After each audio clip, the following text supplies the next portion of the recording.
Good morning, everybody.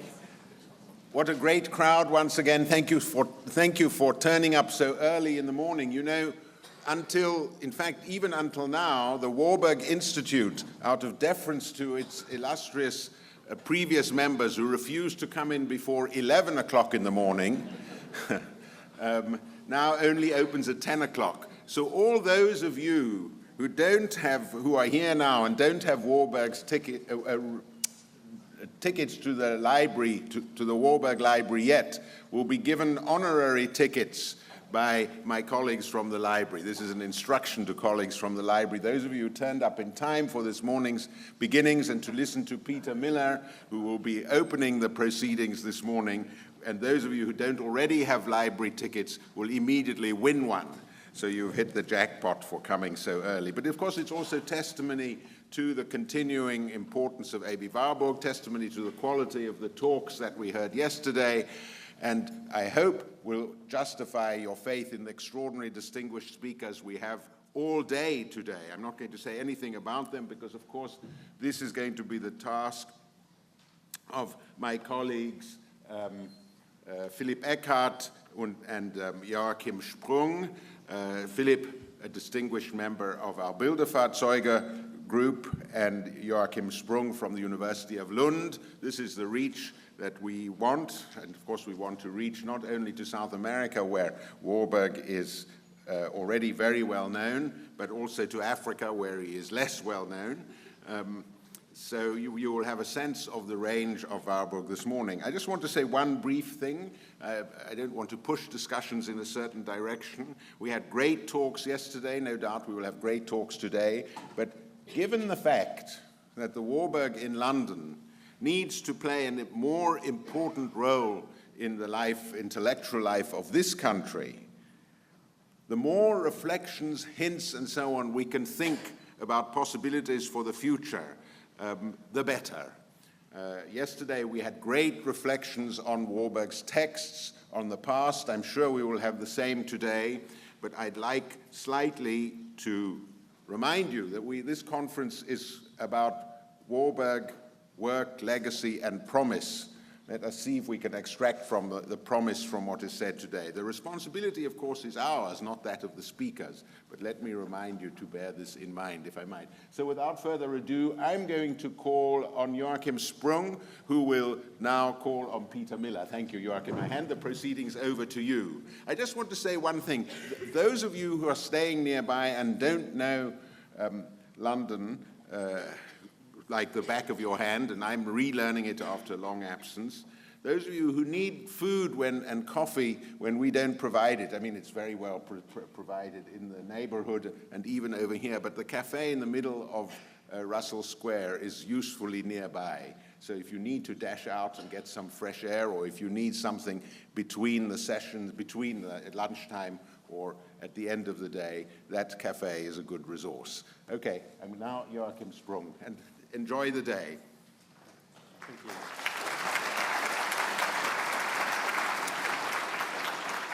Good morning, everyone. It's a great pleasure of introducing Peter Miller from Bard Graduate Center in New York. The floor is yours.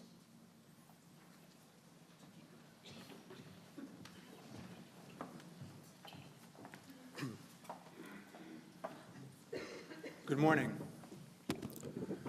Kulturwissenschaft in Warburg is a great and complex story, one which has been told over the years in extraordinary detail, and in fact by many of the illustrious speakers at this conference and people in this room. Kulturwissenschaft after Warburg is a relatively easy story to tell because it's a very short story, and I'll say a little bit about that. The term basically disappeared with him. But Kulturwissenschaft before Warburg is a story that has not been told, and perhaps it is also a question that has not even been asked. But before I get there, I want to begin with Kulturwissenschaft after Warburg, because in some sense it will point us back in the direction we want to go. In his Einleitung to the Kulturwissenschaftliche Bibliographie zum Nachleben der Antike, published by Teubner in 1934 in Leipzig, Warburg's then heir apparent Edgar Wendt defined Kulturwissenschaft as a research path or form, a Forschungsweise, that joined Burckhardt's notion of culture as the totality of the life expressions of a historical period to the anthropological and folkloristic work that Warburg saw applied to the ancient world by one of his teachers at Bonn, Hermann Usner. Vindt sharply contrasted this kind of research-based practice with what he called, and I quote, the abstract science-theoretical postulate of Warburg's contemporary, the Neo-Kantian philosopher of knowledge, Heinrich Rickert, who also used the term Kulturwissenschaft in the title of his 1898 Naturwissenschaft und Kulturwissenschaft, a work on the demarcation of knowledge. To make more sense of this contrast, Vindt followed with a section devoted to a deeper exploration of the debate around Wilhelm Dill Tie, who he implied was important for understanding the different positions of Warburg and Rickert. This section was entitled Kritik der Geistesgeschichte. Vindt's rejection, or his articulation of Warburg's rejection of Dill Tie, turned on the latter's generalizing tendency, always looking from the top down and thinking in terms of a spirit of the age. The English translation of this volume was published in London that same year, and in the exhibition now on in the library of the Warburg Institute, you can see this volume. It begins with an apologia from Vindt for retaining even in the title what he called the untranslatable German word Kulturwissenschaft, and indeed I will follow Vindt in not trying to translate it here this morning. But he kept it because of the importance for Warburg and for the window it opened up onto Burckhardt and Usner. And he then dropped the section devoted to Dill Tie, the Kritik des Geistesgeschichte, which had the effect of marooning Warburg's own notion of Kulturwissenschaft. And this decision to drop the section devoted to Dill Tie has been referred to only at all in footnotes in various works, and to that extent this talk is, to paraphrase Alfred North Whitehead, a footnote on a footnote. So for the later history after Vindt in 1934, the data points are spotty. We do know that in the otherwise desperate summer of 1940, in his Swedish exile, Ernst Cassirer, over the course of a few months, wrote a book entitled Zur Logik der Kulturwissenschaften. The English title eventually, when it was translated after 2000, was Logic of the Cultural Sciences. This is a book that originally published in 1942 in a Swedish journal, the last of Cassirer's German language publications. He had already left for the United States, was as marooned as the discussion that Vindt provided in 1934 of Warburg and the Kulturwissenschaften. The term never made it into English. French still prefers sciences humaines. Even in German, we heard yesterday, Geisteswissenschaften, often Kulturwissenschaften, not at all. There's some return in the German-speaking lands. There's a faculty of Geschichts- und Kulturwissenschaften at the Freie Universität in Berlin. There are the occasional professors of Kulturwissenschaft. And my dear friend, the poet Aleš Debelják, whom I remember this morning so fondly, was professor of Kulturwissenschaft in Ljubljana when he was killed in a car accident earlier this year. So Kulturwissenschaft, from the time of Warburg's death, certainly after Cassirer, has more or less disappeared from our language. But to take up the challenge of Vindt and Cassirer, were Windelband and Rickert, the neo-Kantians of the Southwestern School, were they really the pioneers before Warburg? The first use I have found of the term Kulturwissenschaft appears at the end of the 1830s as part of the general revolt against the amorphousness of Geist. It emerges as a way of talking about economical or material life in a conceptual way. It's a borderland where theory met things. In the second volume of his largely forgotten General Outlines of Social Science, 1838, Moritz von Lavergne-Peguien devoted an entire section to general laws of culture, Allgemeine Kulturgesetz, that began with a section devoted to Kulturwissenschaft. The use of the term, he explained, had nothing to do with artists or scholars or even individuals in general, but with the discovery of social laws for treating a population as a mass. The goal was the integration of production, cultural, and political activity for the perfection of, and I quote, the mass of the population. This could, he thought, be achieved only through the creation of what he called a Kulturwissenschaft. Another work of the 1830s by the equally forgotten Karl Arndt, who was a road and bridge inspector, began his work writing about roads, concluded in the 1850s his publications on labor and trade history, but right in between, and in some sense the pivot from one to the other, was an essay on the phenomenology of political economy that he called The Material Foundations and Moral Claims of European Culture, 1835. And here he tried to lay bare the spectrum of connections between what nature provided to man and men did to nature, while grounding his study on what was readily understood as material, food, clothing, shelter. Arndt also described what he thought of as the foundational layer of existence upon which humans acted. These workings he identified as natural laws. He went on to a long discussion of Adam Smith, but unlike Smith, he insisted that the material dimension did not circumscribe the goals of human existence. Wilhelm Roscher, who had studied with Ranke, wrote a first book on Thucydides and then became professor of national economy at Leipzig. In 1843, published an outline of lectures on political economy that began by declaring that a historical method, when applied to economy, meant describing what people had done and how they had lived. And this, in turn, was only possible through the closest contact with what he called the sciences of popular life, specifically legal, political, and cultural history. And this had the effect of making economic activity into an arena for the study of the development of a people, character, cultural attainments. His outline history of national economics began with the lowest cultural level, that of hunters and fisherfolk, and moved on to pastoralists and agriculturalists. And he integrated this history of civilizational development with the political history of early modern Europe. Neither Arndt nor Roscher used the term Kulturwissenschaft, though the former talked about material foundations and the latter the sciences of popular life. It was in the work of Gustav Friedrich Klemm, 1802 to 67, that both of these strands came together. In 1843, Klemm published the first volume of his Allgemeine Kulturgeschichte, or General Culture History, where Roscher took the material in the direction of political history and economy. Klemm took it towards ethnology. From 1843 to 1853, he published his history in 10 volumes.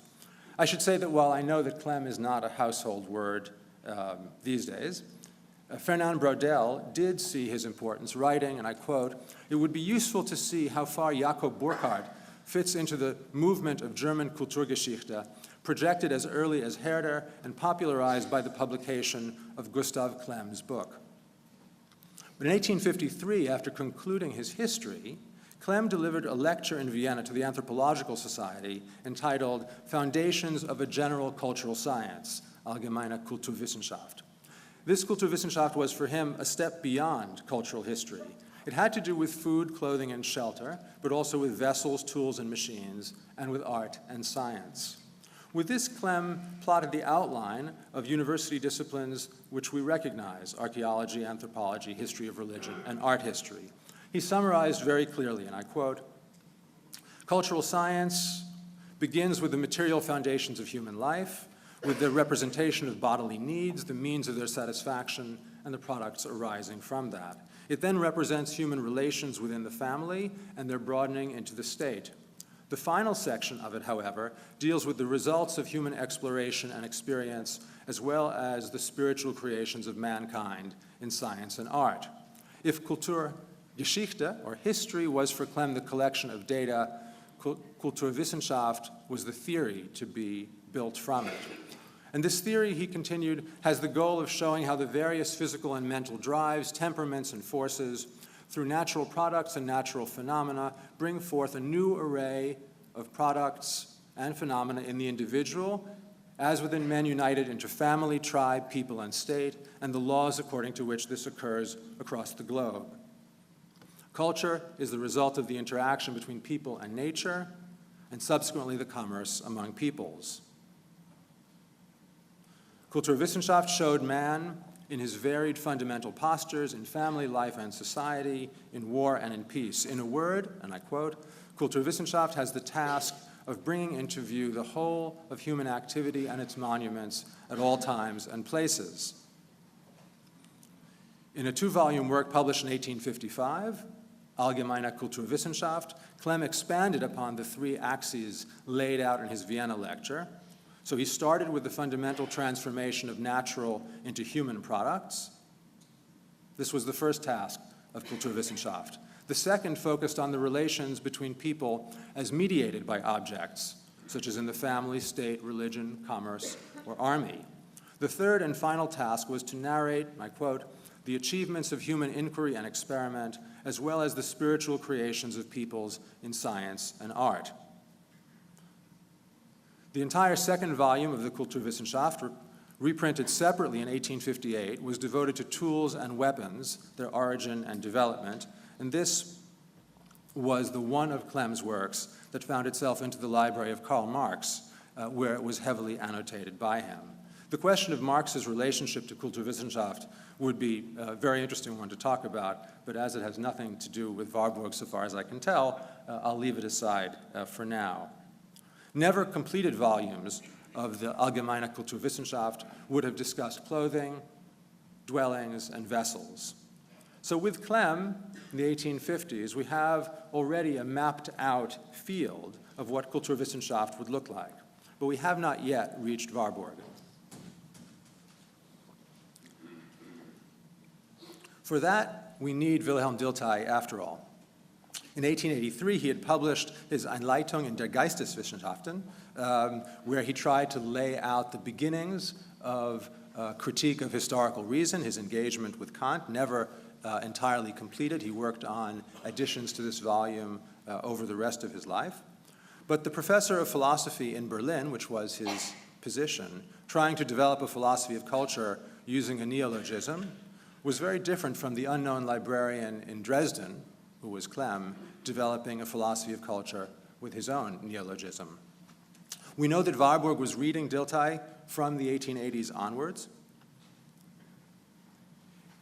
His work provoked in the 1890s response from Wilhelm Windelband and Heinrich Rickart, as I said, in 1894 and 1898. And their rejection of Dill Tie had to do with their rejection of psychologism. And instead, they focused on, in some way, following Dill Tie in preserving the legitimacy of the historical sciences against the already powerful argument that the natural sciences alone had a theory of knowledge that could be classified as certain. They tried to provide a defense for historical knowledge. And we saw Vince's very clear rejection of their approach. But Dill Tie did offer a couple of things to Warburg, and it's worth, I think, putting them out here this morning. First of all, his hermeneutical approach did seem to matter. Thomas Schindler has recently explored the reading that Warburg did in Dill Tie in the area of psychology and how important that was for him. But I think we could go still further, where I think the peculiar nature of Warburg's use of his historical research as a kind of self-contemplation, to use Vince's term from a 1930 essay, is it's one of the more fascinating and studied aspects of his work. Certainly, one can't pay attention to the Namasune Atlas without thinking of the role it played for Warburg as a person as well as Warburg as a scholar. But this circularity, not just Warburg describing himself as a seismograph of souls, but in some sense the doubling role of the Atlas itself makes a lot of sense as a hermeneutical project where the work on the historical subject played back into Warburg's work on himself. To quote Vint, because his personal work, referring to Warburg, was bound up with this general question, the question of the continuing significance of the survival of classical antiquity, became in an almost magical way a question about himself. Each discovery regarding the object of his research was at the same time an act of self-contemplation. Each traumatic experience in his own life, which he overcame through reflection, became a means of enriching his historical insight. And we can compare this with Dill Tie. The meaning of the theory of the human sciences is first of all to assist us with what we have to do in the world, with what we are able to make of ourselves, and with what we can do with the world and it with us. So we could, if we wanted to, think about Warburg's method as a kind of illustration of hermeneutics. We might add, I think, that the space between Warburg's use of Nachleben, or afterlife, and Dill Tie's of Nacherleben, or re-experiencing, or reliving, points precisely to the space, the difference between a purely historical reception study and Warburg's hermeneutical circling. In other words, that it was Warburg who was in some sense also studying the Nacherleben of the Antike, not just its Nachleben. There's a second convergence, which for the moment I think we have to define as parallel, since it was expressed in a text of Dill Tie's that was only published in 1927, and it's more than likely that Warburg did not encounter it. And this is where Dill Tie writes that our lived experience is expanded through understanding other people, the elementary understanding, he calls it. And the example that Dill Tie gives is gesture or expression, since it's from this form that we connect the individual to an understanding of a generality. He asks, what if there is a distance between individual expression and our ability to understand it? And I quote, "We constantly rely on the interpretation of specific gestures, facial expressions, acts or combinations of them. They occur in inferences from analogy, but our understanding pushes us further. Trade and commerce, social life, occupation, and family point to the need to gain insight into the inner nature of the people around us, so that we can make sure how far we can count on them. Here the relation between an expression and what is expressed goes over into that between the multiple manifestations of another person and the inner nexus that underlies them. This leads us also to take changing circumstances into account. What we have here is an inductive inference from a particular manifestation of life to the overall nexus of life." And Dill Tie proceeds to argue that interpreting gesture and expression is actually the model for interpreting all human creations. Resemblance to Warburg and the pathos formel I leave hanging. Dill Tie also writes that understanding requires the transfer of oneself into a given complex of manifestations of life, and I'm quoting, "On the basis of this transfer or transposition, there arises the highest form of understanding in which the totality of psychic life is active, recreating or re-experiencing. A fully sympathetic reliving or re-experiencing requires that understanding go forward with the line of the events themselves. Thus, the process of transposing oneself expands to make re-experiencing a creation along the lines of events. Re-experiencing attains its fulfillment when an event has been processed by the consciousness of a poet, artist, or historian, and lies before us in a fixed and permanent work."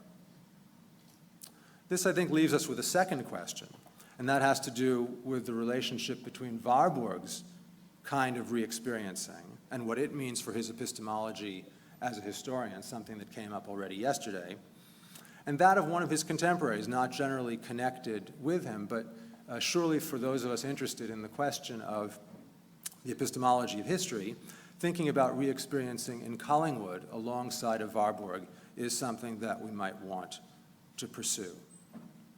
Vince's dismissal of the importance of Dill Tie now needs to be made more precise. What he rejects in Dill Tie is a philosophical generalizing as opposed to Warburg's specificities.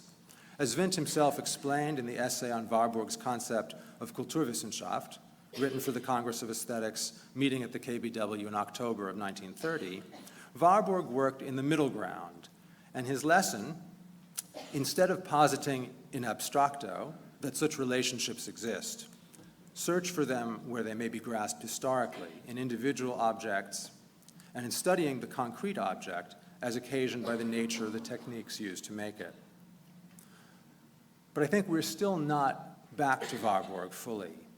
And for this, we need not just Dill Tie, but also, in the end, Rickert.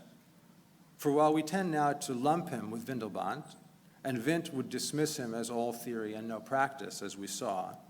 In 1898, it was he who explicitly turned the conversation from Geistes to Kulturwissenschaft. Windelband, for instance, does not talk about Kulturwissenschaft in his rectoral address of 1894. And moreover, in the body of his essay, he treated Kulturwissenschaft not as an abstract category, but actually redefined Kulturwissenschaft as the range of the historische Kulturwissenschaft and the historical cultural sciences. So that was really what he was talking about. In his defense of history, the legitimacy of a historical practice, he's thinking about what he called and thought about as the historical cultural sciences. And in a way, these historische Kulturwissenschaften for Rickert function as a synthesis between a science that generalized and an antiquarian attention to isolated particularity, the challenge of history at the extreme end being that of its focus entirely on the individual and the individuating event. And the mediation between that and the generality is supplied for Rickert by the historical cultural sciences. So that's 1898, and it was not long after, in August of 1900, that Warburg proposed to his brother the creation of a Kulturwissenschaftliche Bibliothek, a cultural scientific library. And we know that in 1925, he described that library as an institute for vergleichende Kulturwissenschaft, a comparative cultural science. And in 1927, famously, he ran a seminar on the method of a kunstgeschichtlichen Kulturwissenschaft, an art historical cultural science. So I think I may conclude now simply by saying that we are all still in that seminar on art historical cultural science, Kulturwissenschaft. Thank you very much.